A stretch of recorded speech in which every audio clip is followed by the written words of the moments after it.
Ok, muy buenas tardes. Mi nombre es Frederick de los Santos, matrícula 2023-1605. Esta es mi exposición correspondiente a la asignatura de computación y enrutamiento con el maestro Luis de Sena. El tema correspondiente a mi exposición trata sobre el crecimiento de usuarios en la red y cuál es su potencial impacto. Nada, sin más preámbulos, empezamos. Este tema no es un tema muy teórico, ya que implica cómo el crecimiento de usuarios en una red puede de alguna forma afectar el desempeño de la misma y es aplicable en diversos aspectos de la vida empresarial de la República Dominicana y de cualquier país del mundo que tenga cierto nivel de desarrollo. Por lo tanto, vamos a dividir esta presentación en varios enfoques. El primer enfoque será cuál es el impacto del enrutamiento a través del protocolo OSPF. Luego le vamos a dar un enfoque en función de la calidad del servicio. Y luego entonces vamos a poner el ojo en lo que tiene que ver con la seguridad y la automatización, ya para el cierre final. Bueno, crecimiento exponencial de dispositivos conectados. Básicamente, quiero iniciar esta parte haciéndonos una pregunta. ¿Qué pasa si en una empresa mediana donde solamente habían 200 personas, perdón, y anteriormente no se usaban tantos dispositivos? Probablemente en esa empresa solamente habían 200, 300 dispositivos como mucho. Eso es algo manejable. ¿Qué pasa? Que hoy en día esa misma empresa con 200 personas probablemente tengan que manejar laptops, teléfonos IP, teléfonos celulares conectados al Wi-Fi, impresora de red, cámaras de seguridad, televisores y un sinnúmero de dispositivos que interactúan con la red y por ende deben ser administrados. Esto implica un mayor tráfico en esa red que inicialmente quizás solamente manejaba 200 dispositivos, lo cual implica que la red ha tenido un crecimiento exponencial. Entonces, los pilares del problema. Como les mencioné, vamos a enfocar esta exposición en función de tres pilares: el enrutamiento, el rendimiento de la red y la seguridad. El crecimiento de los usuarios en la red no golpea la red en un solo punto, lo hace a través de los tres pilares que acabo de mencionar. El primer pilar es el enrutamiento. Cuando hay más dispositivos conectados en la red, se calculan mucho más rutas, eh, lo cual implica que cada vez que se recalcula una ruta se necesita actualizar topologías. Esto implica recursos por parte de los routers. No es lo mismo tener una red que funcione con 20 routers quizá que tener una red que funcione con 200. El segundo enfoque es el rendimiento y la calidad del servicio. Más dispositivos en la red implica más tráfico en esa red con los mismos recursos. O sea, tú tienes más usuarios, más servicios demandados en la red, probablemente siempre con el mismo ancho de banda. Esto implica que se haga necesario una gestión inteligente de ese tráfico para que si usted por alguna razón está teniendo una videollamada importante con un cliente que quizá puede representar eh, ingresos significativos para la empresa, usted no quiere que esa llamada se interrumpa. Es por esto que se administra ese tráfico para asignarle una cuota específica y que nada interfiera con dicha cuota. El tercer enfoque es la seguridad y la automatización. Más usuarios en la red implica una superficie de ataque mucho mayor y configuraciones que hay que mantener, lo cual implica un riesgo aún mayor cuando se trata de la parte humana. O sea, mientras más dispositivos, más humanos interactuando con los dispositivos y por ende usted tiene la probabilidad de dejar uno que otro dispositivo mal configurado y esto puede implicar una brecha en su red. Nuestra exposición va a recorrer estos tres problemas y cómo podemos eh, afrontar esos problemas basado en lo que hemos aprendido en este curso.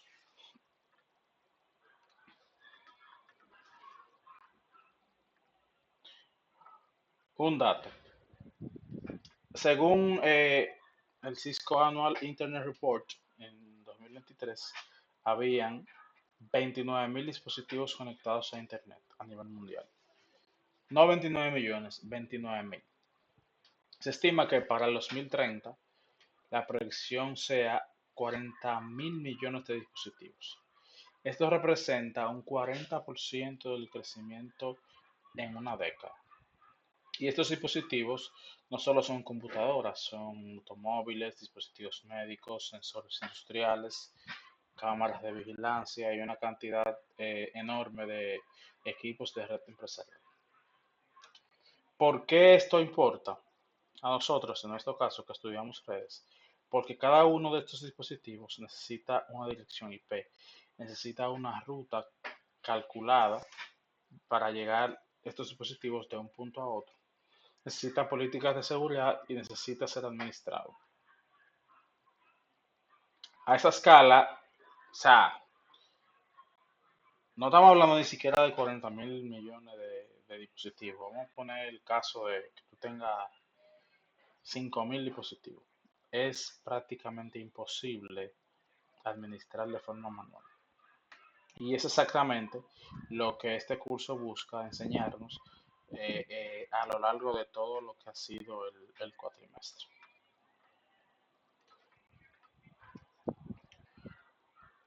OSPF y el límite de escalabilidad. Obviamente ya nosotros sabemos eh, cómo funciona el protocolo OSPF, ya que lo trabajamos en el curso. Sabemos que es un protocolo de estado de enlace en el que cada router mantiene una base de datos compleja de la topología y usa un algoritmo para calcular las rutas más cortas hacia cada destino. En una red pequeña, esto funciona perfectamente. Pero imagínense una red empresarial con 200 routers, todos dentro de una misma área OSPF, o sea, en una sola área única. Esto representa un problema, ya que cada vez que se cae un enlace o que uno de esos enlaces cambia de costo, todos los routers reciben el link state advertising, que es el anuncio de estado de enlace, lo cual implica que se recalcule todo el árbol de las rutas al mismo tiempo. ¿Cuál es el problema? Que el algoritmo tiene una complejidad computacional, o sea, el algoritmo de ISCA, eh, el cual implica que si usted aumenta en el doble de vamos a decir, tú tienes dos routers y agrega dos más, tiene cuatro. ¿Qué pasa? Que el crecimiento para ese algoritmo no es cuadrado, es exponencial, lo cual implica que cada CPU de cada router tenga que pagar ese costo. O sea, los procesos se tardan más tiempo, eh, el consumo, los recursos del router se limitan y entonces eso puede representar un problema a la hora de la efectividad y eficiencia de la red. ¿Cuáles casos se pueden ver? Bueno, tiempo de convergencia más lentos después de que falla un enlace entre un router u otro, mayor consumo de CPU de los routers, como ya lo mencioné, y en casos extremos, inestabilidad en la tabla de las rutas.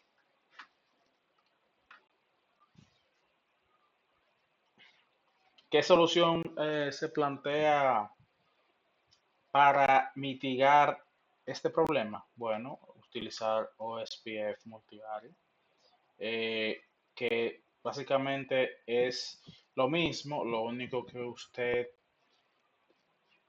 en vez de tener todos los routers ubicados en una misma área, se dividen estos routers por área, haciéndolo áreas más pequeñas, lo cual, eh, vamos a decir, segmenta cada quien, cada grupo, pero todos conectados a un área backbone, que sería un área cero.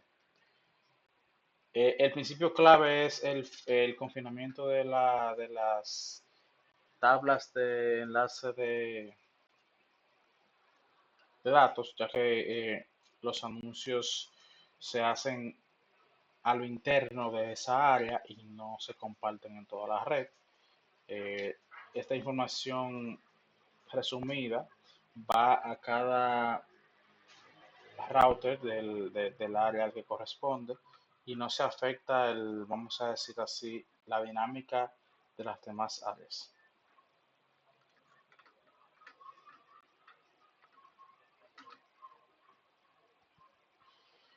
Prioridad del tráfico. Ya hablamos de enrutamiento. Ahora vamos al segundo frente, que es el rendimiento del tráfico.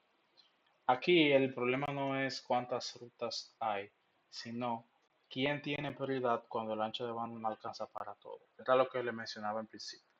A veces usted con 2000 equipos demandándole servicios, quizá no tengan problema porque su ancho de banda, ¿qué? Aguanta eso. Pero suponga que ya con el tiempo su empresa quiere crecer, su cantidad de equipos aumenta exponencialmente, pero regularmente eso no pasa con el ancho de banda. Entonces ahí entra la administración del tráfico. Suponga que una mañana su jefe o el dueño de la compañía necesita tener una videollamada importante con un cliente, pero al mismo tiempo, 5 computadoras del departamento TI están descargando una actualización en segundo plano del sistema operativo. Y al mismo tiempo, el de contabilidad está subiendo archivos en la nube, sincronizando los datos de su trabajo en un servidor central. Sin calidad del servicio, la red no distingue quién tiene prioridad en cada uno de los casos. Y lo que se toma en cuenta es quién llega primero a un punto X para distinguir el tráfico. Por lo general, se procesan estos paquetes en orden de llegada y cuando el enlace llega a un 90% de la capacidad, el resultado es latencia, jitter o la videollamada que está teniendo su jefe se corta. Con calidad del servicio, la red tiene instrucciones claras. Primero se prioriza el tráfico de voz y video, luego entonces se le asigna un carril a lo que es subir archivos o servicios a la nube a través del protocolo eh, File Transfer Protocol o el HTTPS. Y luego entonces se le asigna también un carril a lo que tiene que ver con las actualizaciones de Windows, que eso ya se pone con lo que sobra de la red. Básicamente aquí la red no cambió, simplemente se le asignó la prioridad a cada quien para que en ese sentido se dividan los recursos. ¿Cuáles herramientas de Quality of Service empresariales? Bueno, en este curso nosotros aprendimos que estas herramientas funcionan en diferentes etapas. Primero se clasifican, eh, cada paquete entra a la red y recibe una etiqueta y un valor. en el encabezado de IP que indica su nivel de prioridad. Eh, las herramientas más importantes para el tráfico real es el LLQ o Low Latency Query. Ah,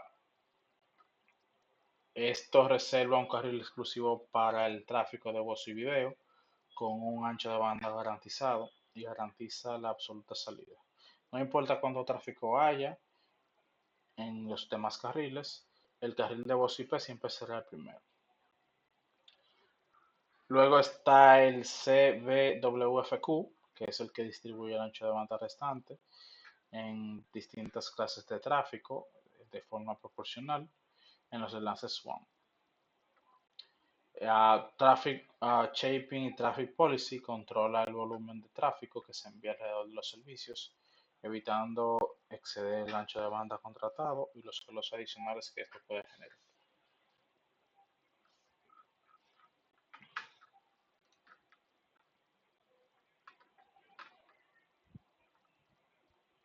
Bueno, entonces ya ahora vamos a pasar a lo que tiene que ver con la parte de la seguridad. Era una parte que le correspondía a mi compañera de grupo, pero ella lamentablemente se retiró. Y nada, básicamente como les mencionaba al principio, la parte de la seguridad es sumamente importante, ya que a medida que usted amplía el tamaño de su red, o sea, que tiene más dispositivos, esto aumenta en la misma proporción la probabilidad de que usted pueda tener un ataque, una vulnerabilidad, porque tiene más dispositivos, tiene más usuarios, tiene más endpoints comprometidos y así sucesivamente. Entonces, vamos a pensar esto de manera numérica.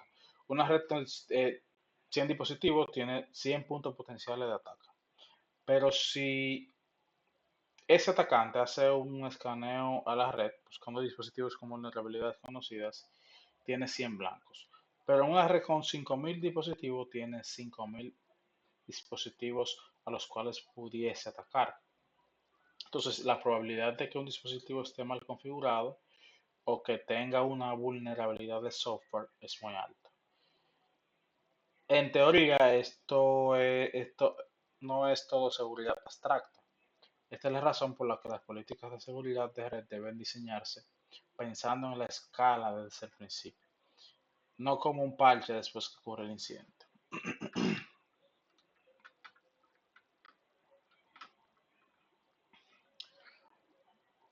ACL y rendimiento. En este curso aprendimos que las access lists son la primera línea de defensa en la capa de red. Nos permiten definir qué tráfico está permitido y qué tráfico no lo está en determinadas interfaces de un router. Pero hay algo que muchos administradores de red subestiman, que es el costo del rendimiento de la ACL a la hora de a ese ACL clasificar ese tráfico. Cada paquete que llega a una interfaz ACL se compara en una secuencia de un listado de entradas de ACL que usted tiene. O sea que cada vez que un paquete llega, ese paquete pasa por ese filtro, ese listado, y eso implica que su router tenga un consumo eh, porque él necesita clasificar que sí y que no. Suponga que quizá con 50 usuarios eso no es un problema, pero si eventualmente su red se expande y usted tiene que agregar 5.000 usuarios y eso implica también un expansimiento de las ACL. Si sus ACLs están mal organizadas, esto va a representar un grave problema para su red, ya que los recursos de su router se van probablemente a agotar procesando entradas mal organizadas. En este curso, una regla de oro que se nos enseña es que primero se coloca en la escala superior de la ACL, se coloca lo más crítico y se especifica entonces eh, eh, el tráfico más frecuente al inicio de la lista, no se pone al final. Si el 80% del tráfico legítimo coincide con la primera regla, el router solo necesita evaluar una entrada para el 80%. El 20% restante del tráfico ya entonces quedaría para las demás ACL y eso entonces alivia el consumo de recursos de su router. Ataques que escalan. Hay ataques que literalmente se vuelven más poderosos a medida que la red es más grande. Vamos a suponer que un atacante utiliza un controlador para realizar un ataque de manera distribuida, un DDoS. A medida que ese atacante va tomando el control de diversos equipos del usuario, estos dispositivos controlados a través de un controlador de manera automática cargan, vamos a decir así, que en este caso vamos a tener una página web, un servicio web, cargan los servicios porque estos ataques se amplían en una red de 50 Hz. Quizá la respuesta de la víctima puede ser nula. La solución a este problema es simplemente desactivar, eh, vamos a decir así, el broadcast. O sea, que un usuario no pueda interactuar con todos los dispositivos a la vez, sino que los paquetes que le envíen vayan directamente a su destino. Automatización de SSH. Todo lo que hemos escrito hasta ahora, o sea, la jerarquía de los VF, las políticas de Quality Service, las ACLs en cada interfaz y el comando para no dirigir el broadcast en cada router requieren la configuración. Esta configuración hay que, obviamente, aplicarla y mantenerla y actualizarla cuando la red crece o cambie.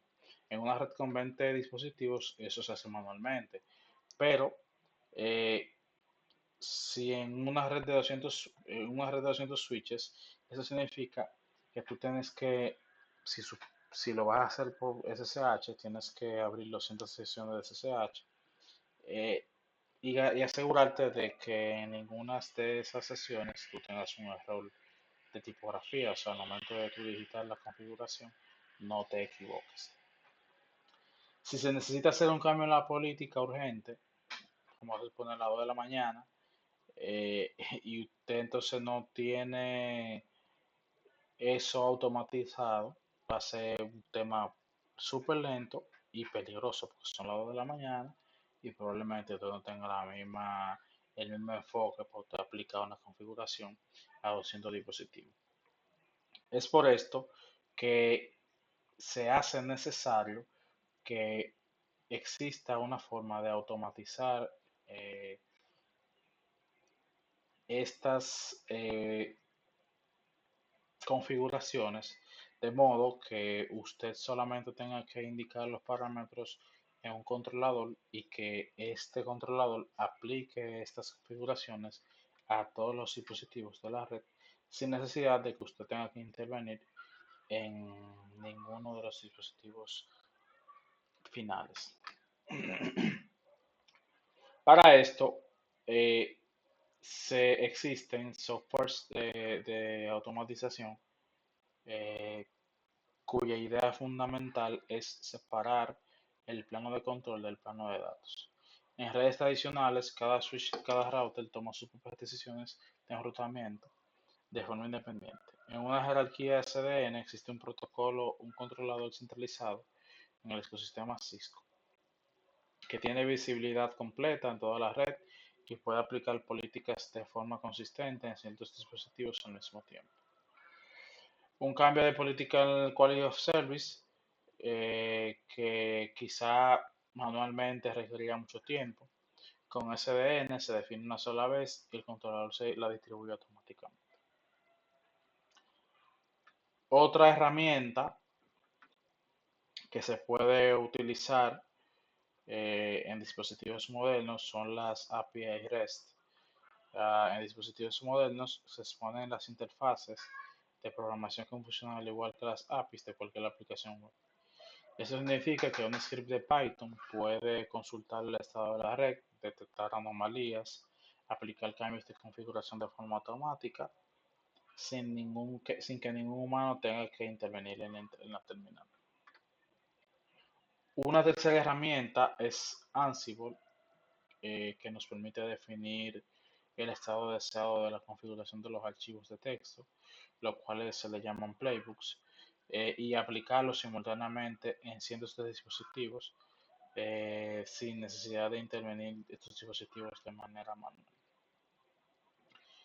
El impacto de este tipo de herramientas de automatización es medible, ya que las automatizaciones o las organizaciones que implementan este tipo de automatizaciones en red reducen por lo regular y según estudios el tiempo de respuesta de errores de la red en un 80%.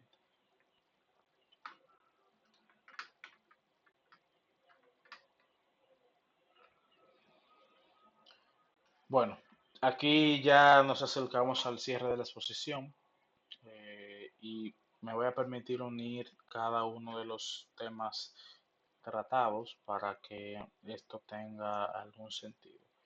El crecimiento de los usuarios en una red no es un problema, sino una solución. Perdón, no es un problema, sino un problema que tiene varias soluciones.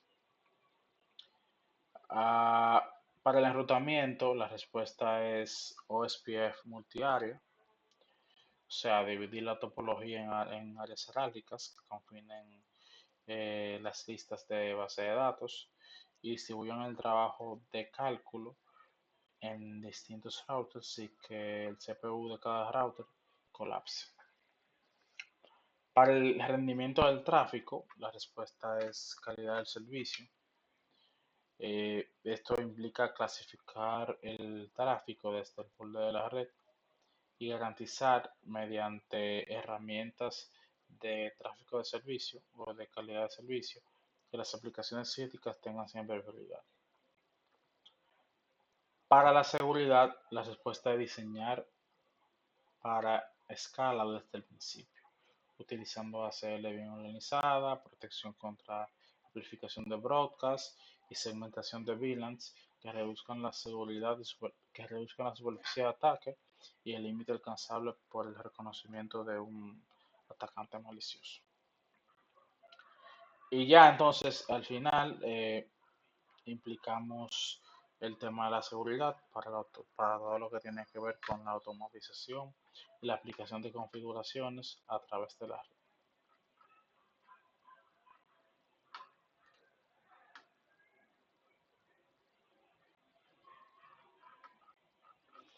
Nada, hasta aquí mi exposición. Espero que hayan comprendido la idea principal de la misma. Y nada, nos vemos en otra entrega. Gracias.